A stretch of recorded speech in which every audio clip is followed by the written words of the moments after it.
So guys, mag-aaral tayo ng factorials.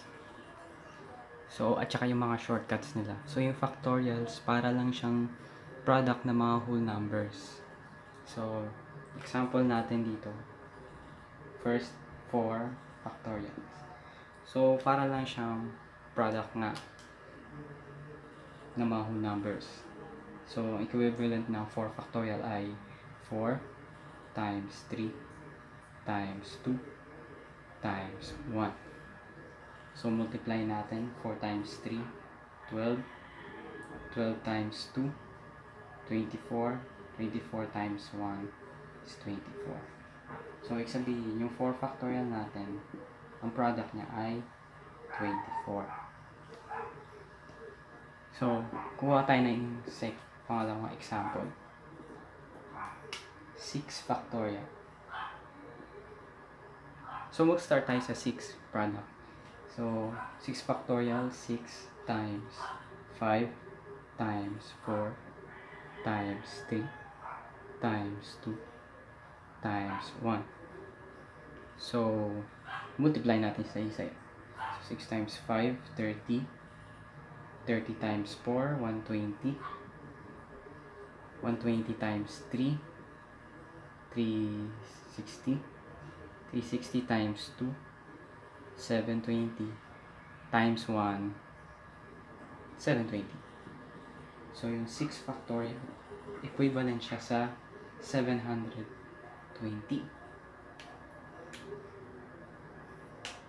Gets ba? So, madali lang, di ba? Factorials. Medyo mahaba lang yung sinusolve natin.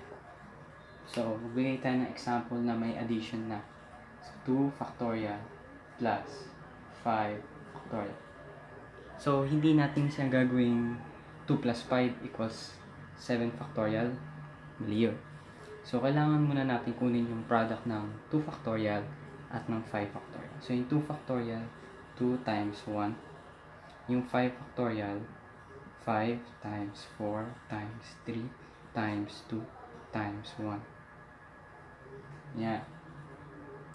So, bago natin sila i-add, kailangan muna natin kunin yung product nila. Product ng 2 times 1 is 2. Product ng 5 factorial, 5 times 4, 20. 20 times 3, 60. 60 times 2, 120. 120 times 1, 120. 2 plus 120, 122.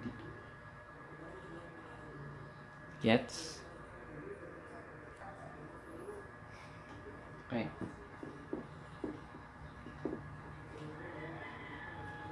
Punta tayo sa multiplication.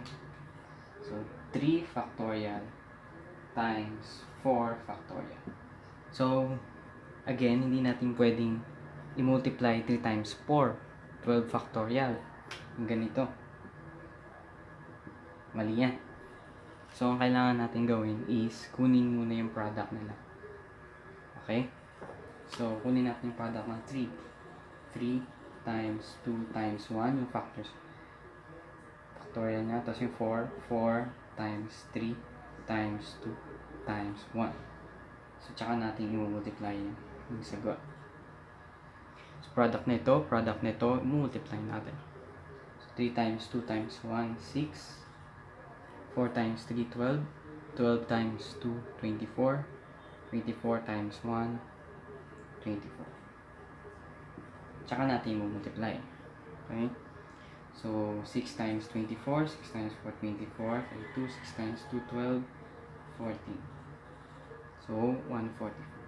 So, yung 3 factorial, 4 factorial is equivalent to 144. Okay ba? So, okay, erase ko na.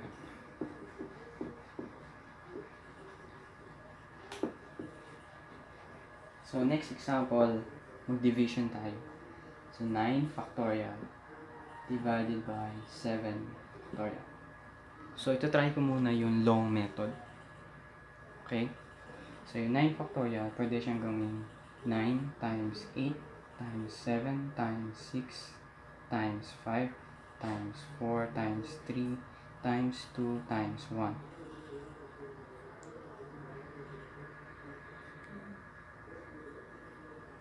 Okay? So, yung 7 factorial, pwede siyang 7 times 8.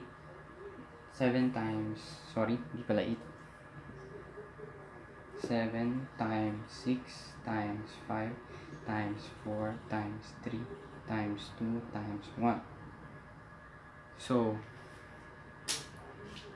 pwede natin i-cancel na itong simula 7, 6, 5, 4, 3, 2, 1. Ito. Kasi magkakaparehas lang naman sila. So, ang matitira dito 9 times 8 or 72. Pwede tayong mag-shortcut dito. So, ang pwede natin gawin is 9 times 8 times 7 factorial. 7 factorial, ganyan na. So, yung 7 factorial dito, meaning 7 times 6 times 5 times 4 times 3 times 2 times 1. Ganun 7 factorial sa baba, sa division. Sa divisor. So, pwede na natin i-cancel to. Para ang matitira, 9 times 8, 72. Okay? So, yung final answer, 72. So, madali lang, di ba? Ganun lang siya kasimple. Let's go sa medyo complex. 4 factorial, 5 factorial, divided by 6 factorial. So, ganun din gagawin natin. Product nito, tsaka i-multiply, tapos divide. Or, mayroon tayong shortcut kasi nga masyadong mahaba yung final answer. So, pwede tayong mag-shortcut dito para mag-cancel or para madaling mag-divide. So, dito sa 6 factorial, siya yung pinakamalaki sa lahat ng numbers na yan. Pwede tayong mag-cancel dyan ng isa. Pwedeng si 4 or si 5. Pero dahil mas malaki si 5, si 5 na lang yung gagawin natin pang-cancel. So, si 6 factorial, gawin natin 6 times 5 factorial. Tapos, si taas, 4 factorial times 5 factorial. So, pwede natin i-cancel na to. 5 factorial, tsaka yung 5 factorial. So, ang natira, si 6 times 4 factorial. So, yung 4 factorial is 4 times 3 times 2 times 1. Yung 6, isa na lang siyang 6. So, pwede natin ma-cancel na yung dito, no? Kasi 3 times 2, 6. So, magiging na yan? 4 times 6 times 1 over 6. So, cancel natin yung 6. Diba? So, titira is 4. So, final answer ng 4 factorial, 5 factorial divided by 6 factorial ay 4. Next.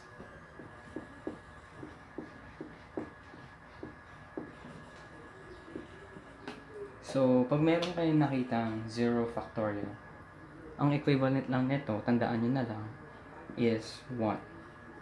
Okay? So, pag meron kayong nakitang 0 factorial equals 1, pag may nakita kayong 0 factorial, 1 yun. Sorry. So, example, ginawa siya 4 factorial plus 0 factorial. So, alam mo na equivalent nito is 1. Then, 4 times 3 times 2 times 1. 4 times 3, 12 times 2, 24. So, 24 plus 1, 24. Okay? Gets? Proceed.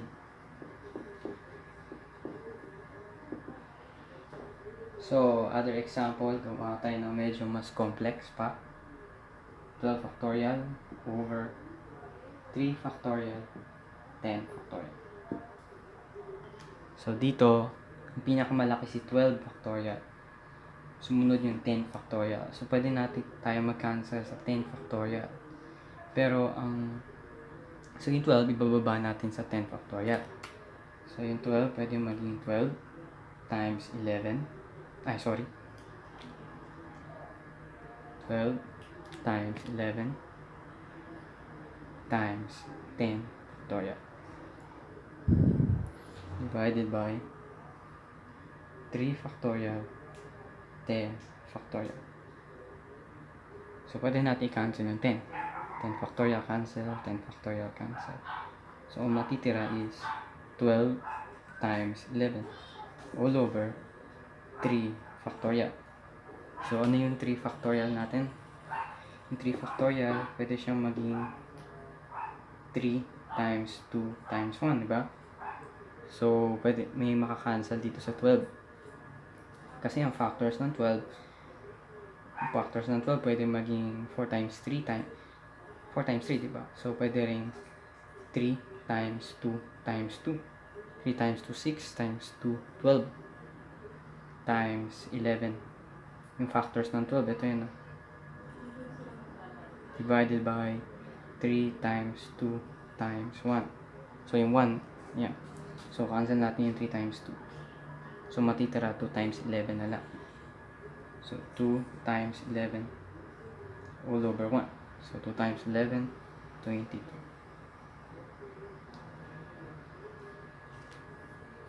Gets ba? So, yeah. 2 times 11, 22 over 1.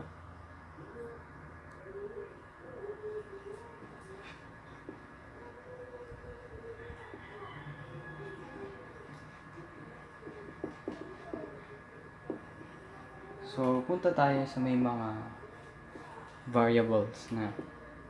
So, bigay tayo example na may variables n plus 1 factorial over n factorial. So, kagaya ng whole numbers, nagbabawas yung factors siya pabawas ng pabawas, diba? Kunyari, 9 factorial, 9 times 8 times 7 times 2 times 1. So, ganito din sa variables, nagbabawas tayo. So, yung n plus 1 factorial, n plus 1, bababa ka ng isa, so kailangan mag-minus ko ng 1. So, yung n plus 1 magiging n factorial. Tapos, pabawas ka ng pabawas, n minus 1. Pero since wala naman tayong n minus 1 ditong pwede i-cancel, wag na natin siyang ibaba pa for n minus 1. Okay? Hanggang n factorial lang tayo. So, divided by n factorial, pwede na natin i-cancel. So, matitira, n plus 1. Okay? Okay? So, para lang siyang 7 factorial over 6 factorial. So, si n plus 1 yung 7 factorial. Ito, walang plus 1. So, minus 1 siya. So, 6 factorial. So, parang ganun lang din siya. So, 7 times 6 factorial divided by 6 factorial. Cancel natin. 7 yung natira. So, n plus 1. So, para lang din siyang whole numbers. Naka-variable form lang. Okay? So, ano natin ito? N minus 1 factorial over n factorial. So, kung titingnan nyo, mas mataas si n factorial. Kasi ito, mayroong n minus 1. Ito, wala namang minus 1 dito sa baba, syempre. So, ito yung kailangan nating ibaba. So, hindi na natin kailangan itong ibaba pa ng n minus 1 factorial. Kasi mas mababa itong n minus 1 kaysa dito. So, kailangan natin ito. So, yung n factorial, pababa, magiging n minus 1 factorial. So, yung n, binaba natin isa, n minus 1. Hindi na natin kailangan mag n minus 2 kasi wala naman ditong n minus 2 para mag-cancel. So, ito na yung kakancel natin, n minus 1 factorial, n minus 1 factorial. So, matitira, wala nang numerator, 1 na lang over n. So, yun yung final answer. Okay? Next.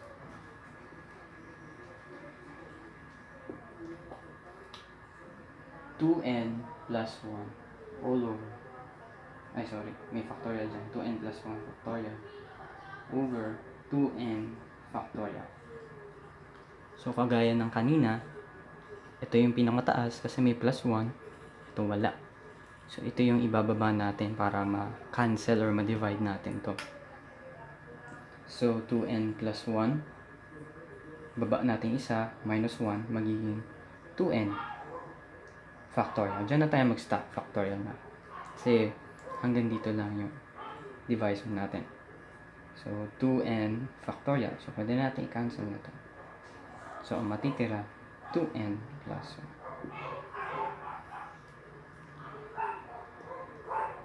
The next.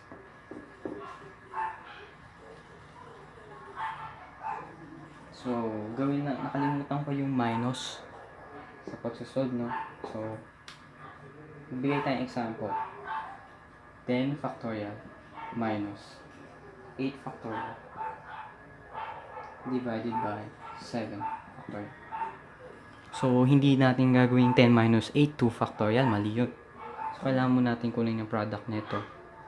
Product nito, tsaka natin minus. Siyempre, mayroon mga shortcuts. Diyan. So, yung 10 factorial, dahil may 8 dyan, meron siyang factors. Yung 8 factorial. So, punta tayo sa 10 factorial. Bababa natin siya sa 8. 10 times, lang natin da, times 9 times 8 factorial minus 8 factorial over 7 factorial. Yan. So, yung 8 factorial, pareha silang may factors. So, pwede naman natin kunin yung GCF, greatest common factor nila. So, yung 8 factorial. So, di-divide natin both sides by 8 factorial. So, 10 times 9 times 8 factorial divided by 8 factorial is, syempre, magiging 10 times 9 times 8 factorial na siya minus 8 factorial divided by 8 factorial is 1 na lang. So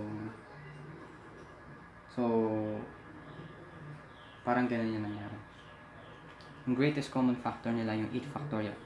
So 10 times 9 times 8 factorial, adi 10 times 9 na lang.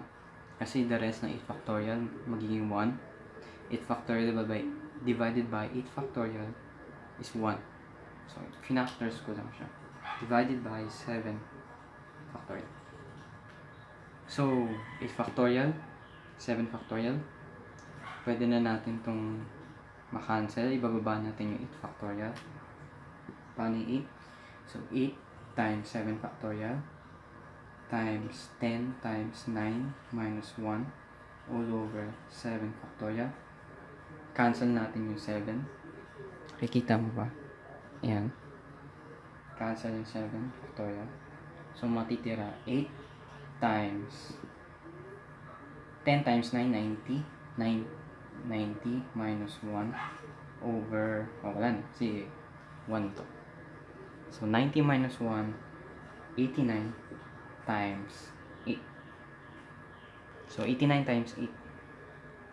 So, 8 times 9, 72. Carry 7. 8 times 8, 64. 64 plus 7, 71. Tama ba?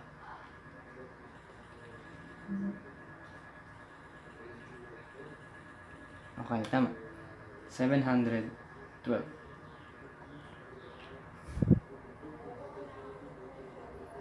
Okay? Next tayo.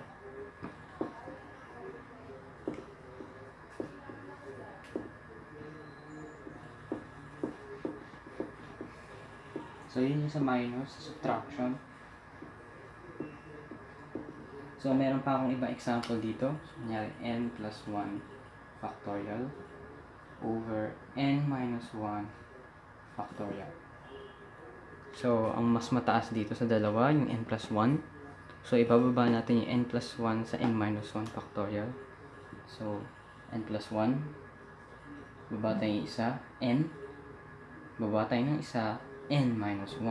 So, may n plus 1 minus 1, n minus 1, o di n minus 1. Factorial. So, ito na yung may factorial na pababa. Divided by n minus 1 factorial. So, parehas sila. Pwede na natin i-cancel to.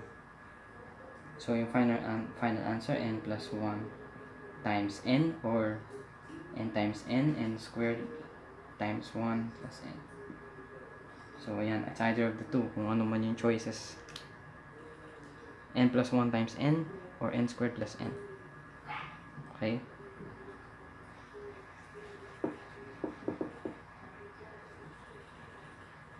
So, gawin natin mas challenging pa na may kasamang equation. So, kunyari sabi ng teacher nyo, n plus 1 factorial equals 6 times n minus 1 factorial. Tapos, ang pinapasolve ng teacher nyo is solve for n. Okay? Solve for n. So, nakita natin ang mas mataas sa dalawa is n plus 1. Si n minus 1, pababa na to, n minus 2, n minus 3. Ito, n plus 1, minus ka pa ng isa, n. So, ito yung gagamitin natin para ma-solve yung n. So, n plus 1 factorial, n plus 1, baba na isa, n factorial, equals 6. Okay, sorry.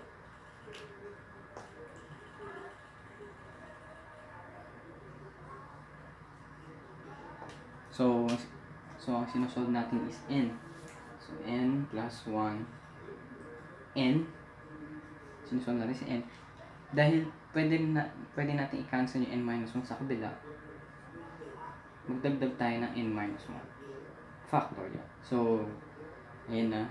From n plus 1 factorial, binaba natin hanggang n minus 1 para makancel natin yung sa n minus 1 equals 6 times n minus 1 factorial.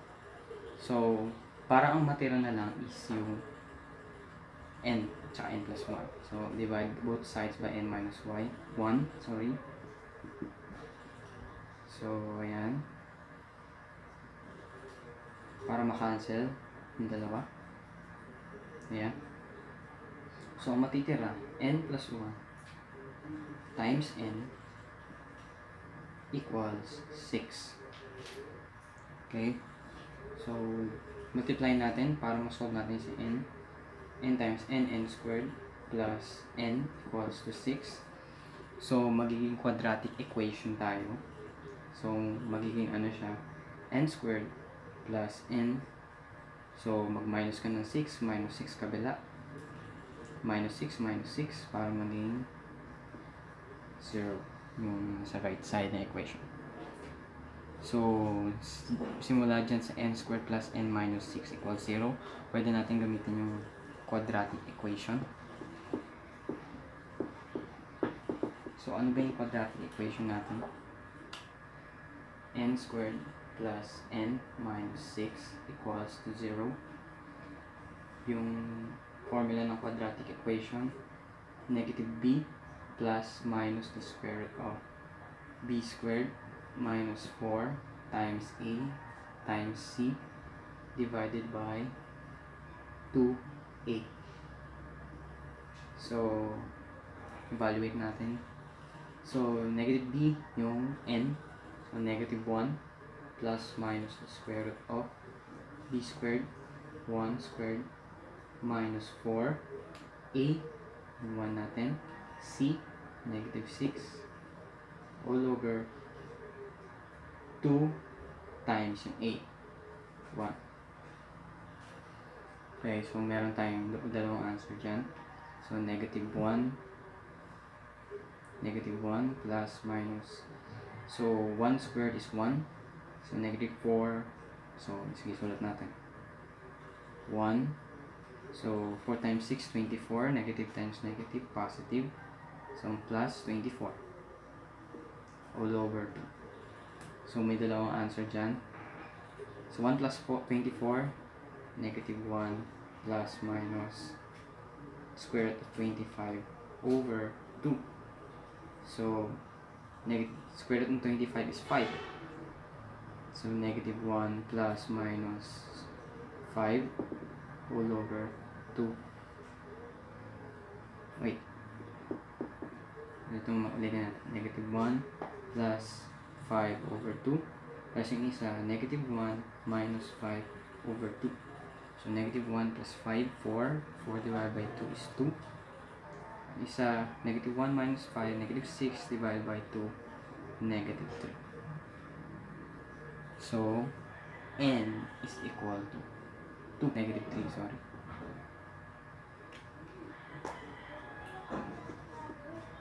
So, n equals 2 and negative 3. So, kailangan dalawa pala yung answer. N equals 2 or negative 3. Okay? Gets na ba natin?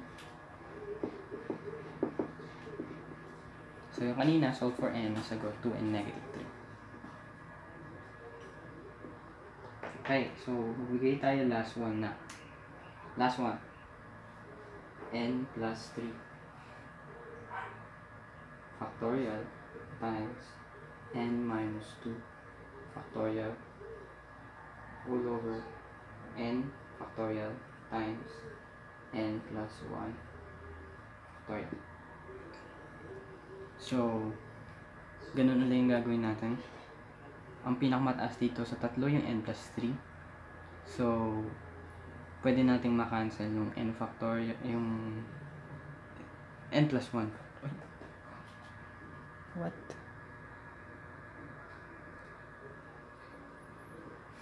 So, pwede natin makancel yung n plus 1 factorial.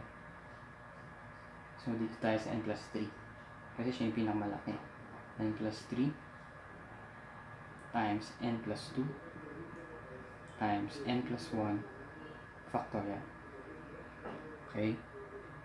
Times yung n minus 2 factorial all over n factorial times n plus 1 factorial. So, pwede natin cancel to. So, ito yung matitira. N plus 3, n plus 2 times n minus 2 factorial. So, n plus 3 times n plus 2 yung okay, times n minus 2 factorial over, so yung n factorial pwede nating ibaba pa for n minus 2 para makancel natin si n minus 2. So n factorial magiging n times baba ng isa, n minus 1, sa pambaba n minus 2 factorial. So pwede natin makancel ito. So, yan yung final answer. N plus 3 times n plus 2 over n times n minus 1. Okay. So, wala na tayong pwedeng makancel dyan. Pwedeng yan na yung final answer or pwedeng isolve mo pa yan. N squared plus 5n plus 6 all over n squared minus n. So, ito na yung factorials. Using whole numbers, variables, may mga shortcuts.